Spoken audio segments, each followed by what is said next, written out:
Welcome, one and all, to the Revolutionary Wrestling Podcast for our review of Payback. Preview, yes, we'll get there.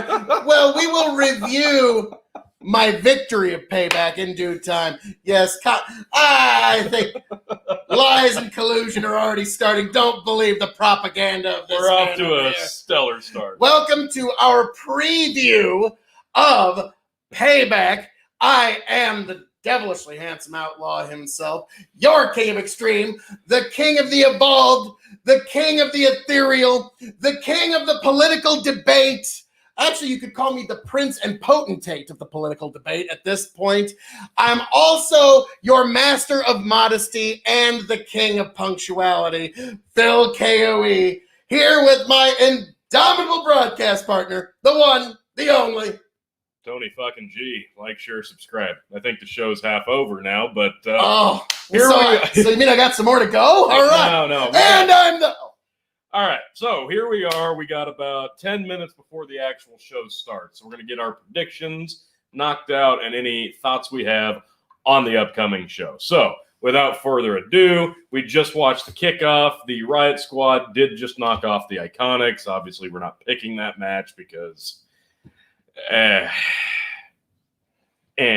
fair enough. I think that one was probably decided today, right before they went out to the ring. Flip a coin. Yeah. Riot Squad, it's all you. What's our first match? The first match on the card is Big E versus Sheamus, the winner of the 2018 Revolutionary Wrestling Podcast Tag Team of the Year with the Bar. So, Big E versus Sheamus. My pick, this is going to be tough, T. Big E. Yep, got to go with Big E. Remember when we attended SmackDown Live and I yelled, Big E for president? Yeah, popped the whole crowd. They're really pushing him as a singles guy right now. It only makes sense to have him get the W here. There's really not much else to it than that.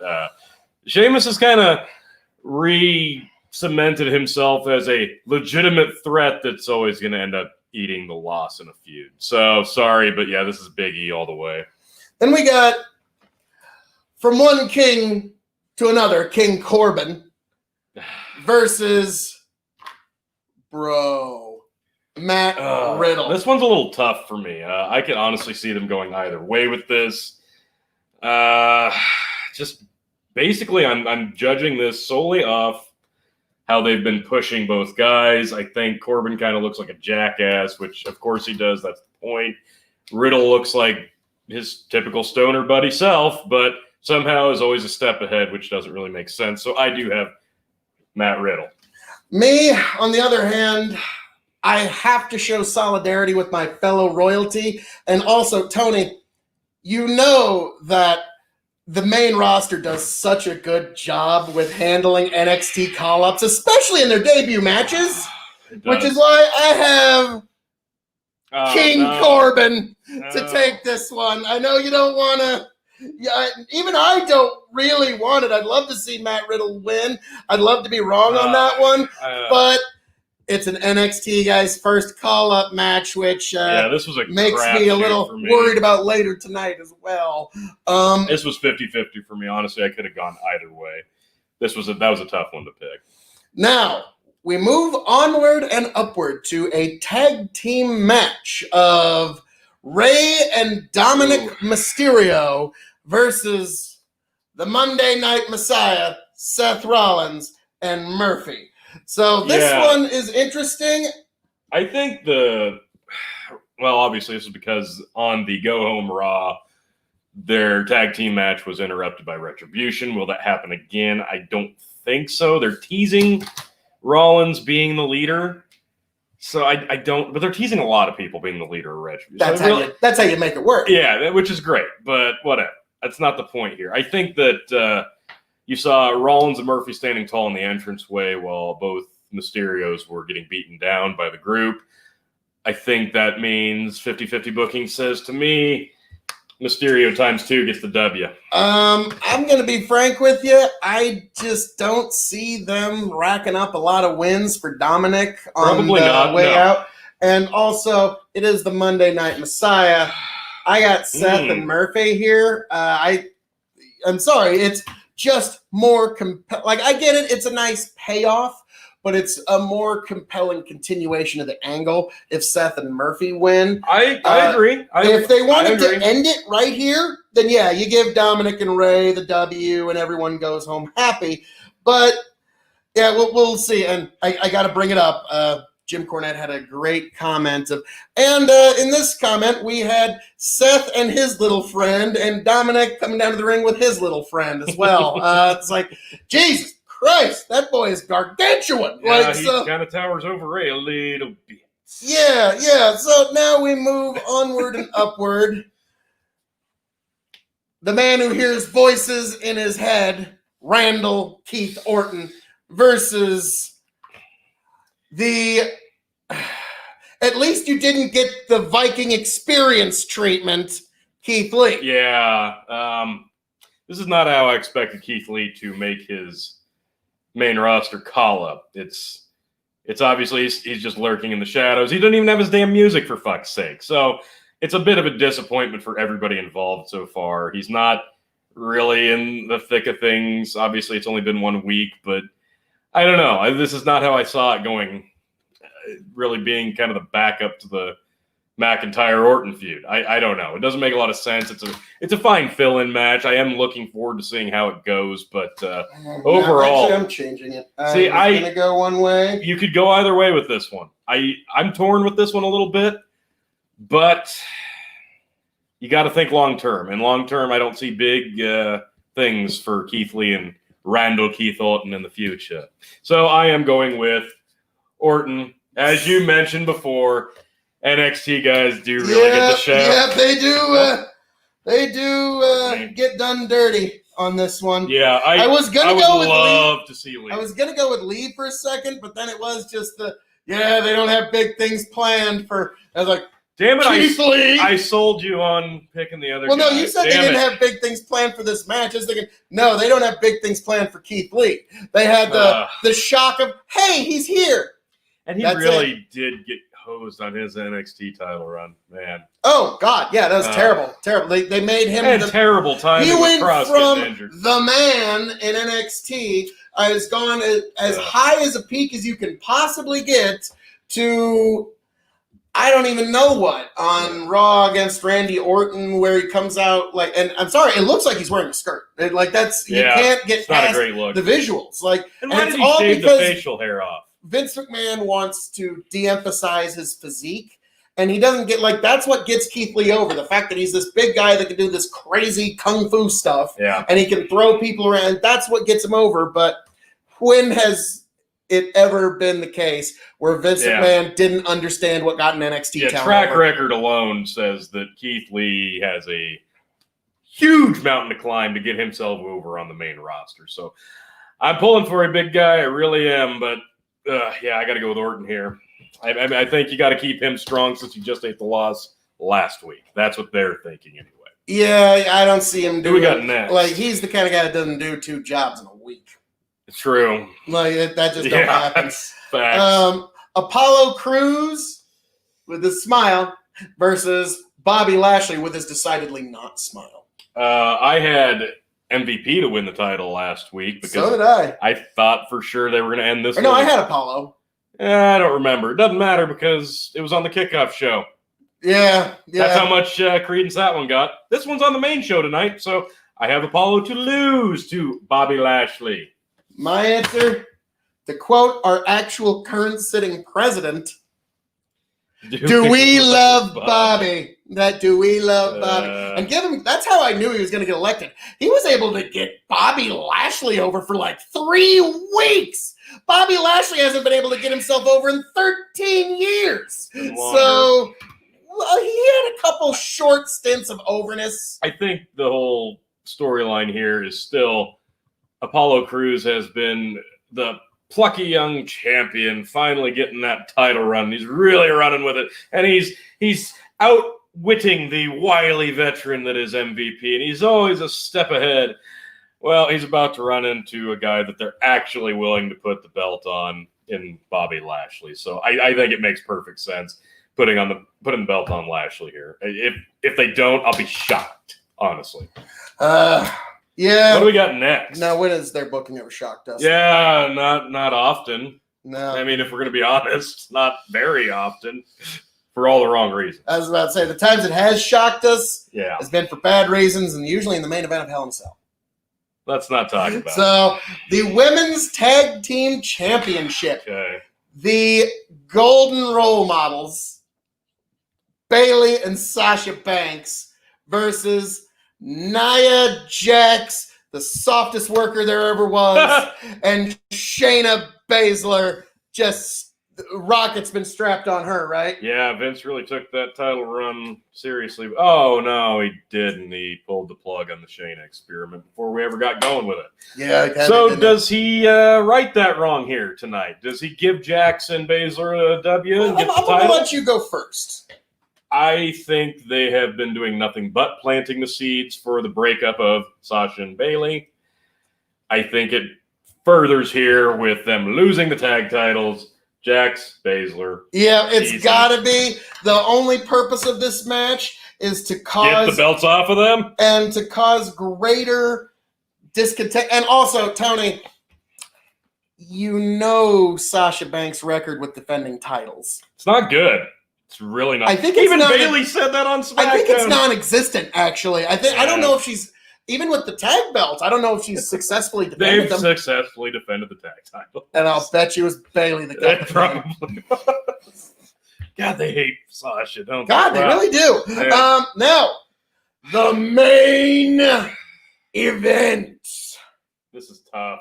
Bray Wyatt, this is the tough. Fiend, versus Braun Strowman versus the big dog, Roman Reigns. Now, Tony, I'm going to let you write that down. But I'm just going to give the folks at home a little preview as to who my pick is through this way. The winner of this match, ladies and gentlemen, my name is Paul Heyman. And my client, the big dog, Roman Reigns, is here to dominate and destroy and regain the Universal Championship he never lost. And that is why I am going with Roman Reigns will pin and cover Braun Strowman specifically. Yeah. And so that somewhat keeps the Fiend strong. But let's be frank, even whether it's the Fiend, whether it's Swamp Master Bray Wyatt, whatever, the office takes the perspective that Bray Wyatt's character stays the same win, lose, or draw. So he, as far as the office is concerned, he can eat 10, 15, 25 more pins the next 2 weeks, and it won't matter. That's true. So that's why the winner will be Roman Reigns. He just came back. He's the top guy. He's the big dog. He's a Paul Heyman guy. There has to be something that comes with that change. I was so ready to pick Roman Reigns until I realized that's who you were going to pick. So I had to rethink it a little bit. Obviously, Braun Strowman's not going to win this match. You just know he's not. He's there to eat the pin. He was the title. One of the two. He was the placeholder champ for Roman Reigns to get back. Now Roman Reigns is back, but on the same night we had Fiend win the title. So why did they do that? Why did they even have Fiend win the damn belt when they could have just kept it on Braun and had Roman beat Braun, the guy that beat Goldberg? I mean, that would have made the lineage make sense. Because right? What makes Roman seem more like a badass? Taking the belt off of Braun can barely tussle with two SNL members, Strowman, or the Fiend. Exactly. Beat Goldberg. And so that's why Roman has to be able to beat the Fiend and Braun now, because with pro wrestling math, if he could beat them, then that means he's better than Goldberg, considering they're not going to get Goldberg until next year anyway, because he's got a 2-match-a-year clause. I think the ultimate goal here is to have the Fiend and Roman Reigns kind of do this for a couple of months. They're familiar with each other. They've had many matches in the past. So I think that it makes perfect sense that it's either The Fiend or Roman Reigns. But I think they might make him chase it just a little bit. Fiend retains. That's a bold pick. I'm going to give it to you. Yeah, I really wanted to pick Roman. Tony, you know how much they love to give the Fiend wins. Yep. He's going to pin Braun Strowman. That's clear. The only way, given. And Tony, you're going to hate me when I say this. The only way that your analysis is correct is if there's some sort of outside interference and the rematch has to be done to make sure no interference in hell in a cell. So they'll have opportunity. And so, hang on. So last year, who was it? Hell in a Cell that was the horrible main event. That was the Seth Rollins Fiend. Okay, so the Fiend was in that. The year before, who was in that horrible main event? That was Roman Reigns, Braun Strowman. Why? What do you know? So the powers of the worst two Hell in a Cell main events combined into one horrible monstrosity. They may never have a Hell in a Cell again after this. I hope you guys are ready for the fucking cinematic Hell in a Cell disaster. Oh, for fuck's sake. Cinematic Hell in a Cell. Yeah, we are starting things off with the U.S. title match, but before we sign off and watch the show, why don't you pull up our compadres picks? We do have another mail-in vote pick from our buddy Chicken. Chicken, this is why I have to tell you, this is the problem with mail-in voting, because you will sometimes vote for something not having all the information. Who's he got between Big E and Sheamus? Big E and Sheamus. He's got Sheamus. Okay. Whew. Sheamus. All right. For this upcoming match between Do We Love Bobby and Apollo Crews, he's got Crews. Okay, he's going with the retain. Bold pick. All right. He's got Bayley and Sasha to retain. Oh, okay. Fair enough. He has Orton to defeat Keith Lee. Okay. We all got that, unfortunately. Sorry, even a broken watch still right twice a day. Fair. For some reason, he has the Street Profits to retain. They're not in the tag team match, are they? No. Okay, that's his pick. Street Profits. Oh, Jesus Christ. Street Profits against Dominic Mysterio, Rey Mysterio, and Buddy Murphy and Seth Rollins. So, again, Chicken, this is the problem with mail-in ballots. You don't have all the information. It's best to wait until Election Day. Matt Riddle and King Corbin, who's he got? Between Matt Riddle and King Corbin, he has McIntyre to retain. So, Chicken, it would help to actually watch the show. Oh, shit. Okay, well, that's not a thing. So yeah, that's not a thing at all. We'll put it in a cliff note. He also has Asuka to retain.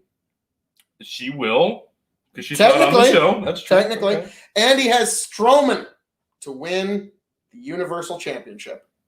Okay.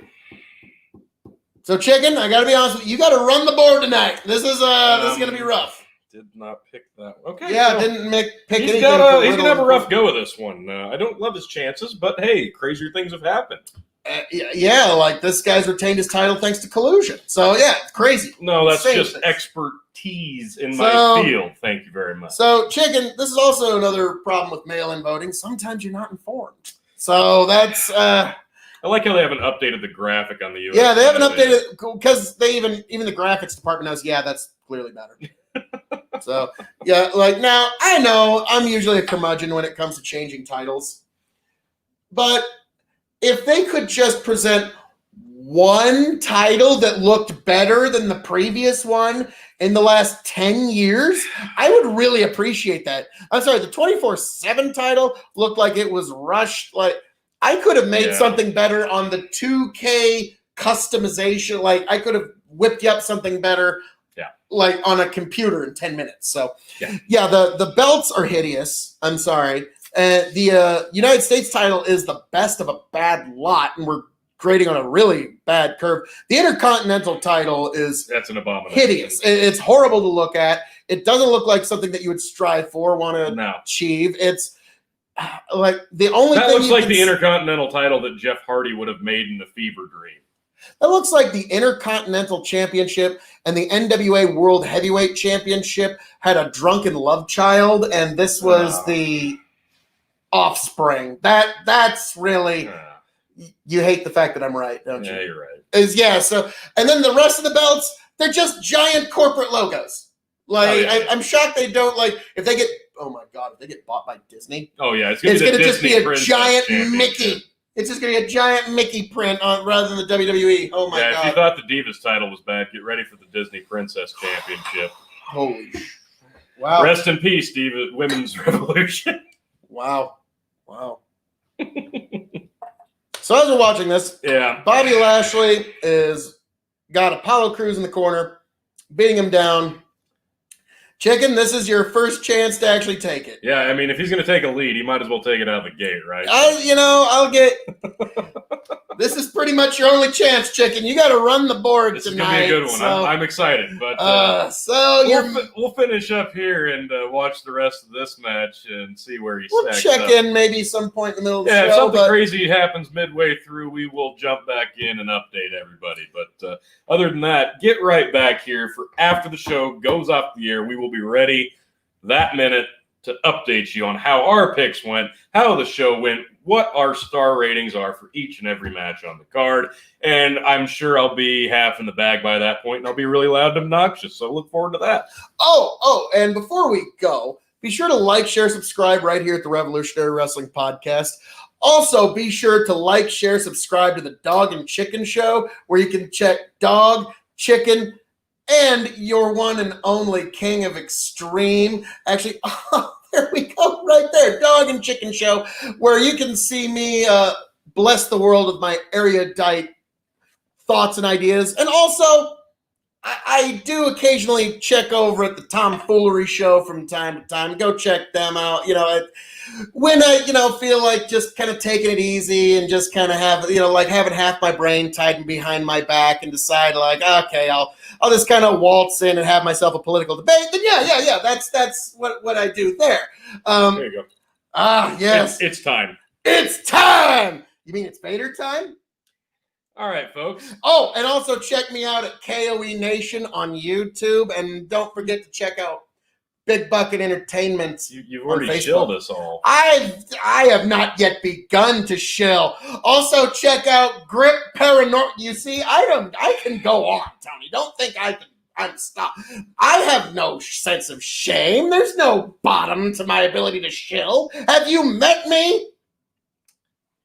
So, all that being said, join us, folks, the minute that the main event is over, and you can get all of the marvelous erudition and the incredible intellect by the time that is Phil KOE. Tony, if I were to just promo through this entire payback, that would actually be a service to the world in KOE Nation. Okay? So, and we got the Hurt Business side of the ring, Bobby Lashley with a good hard chin lock. This is the kind of this is the review. This is the kind of preview. This is the kind of minute by minute analysis that you come here to the Revolutionary Wrestling Podcast for. I am the devilishly handsome outlaw himself, your King of Extreme, the prince and potentate of the political, the king of the ethereal, handing it off to my indomitable broadcast partner, the somewhat flustered and flabbergasted Tony fucking G. Holy hell. All right. We will see you after the show, folks.